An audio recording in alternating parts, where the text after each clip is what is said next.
भीमाशंकर मंदिर परिसरातील 125 कुटुंबांचे पुनर्वसन करण्याचा निर्णय प्रशासनाने घेतला आहे। पर्यावरण संरक्षण व सुरक्षिततेसाठी नवीन गाव व आवश्यक सुविधा उभारण्याची योजना सरकारने तयार केली आहे। परराष्ट्र मंत्री सुब्रमण्यम जयशंकर यांच्या इराणशी चर्चेनंतर हॉर्मुझ सामुद्रधुनीतील भारतीय तेल जहाजांना सुरक्षित मार्ग देण्याबाबत सकारात्मक संकेत मिळाले आहे।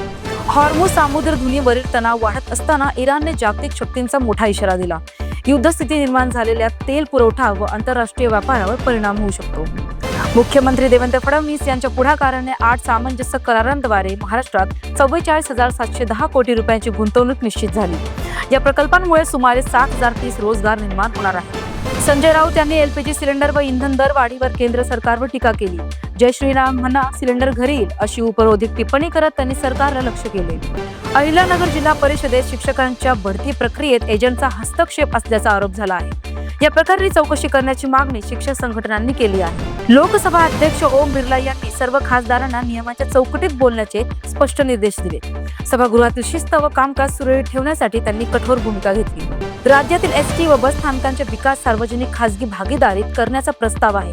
या प्रकल्पामुळे आधुनिक सुविधा उपलब्ध होतील आणि स्थानिकांना रोजगाराच्या संधी निर्माण होतील। इराण संघर्षाच्या पार्श्वभूमीवर साठेबाजी रोखण्यासाठी सरकारने निर्णय घेतला।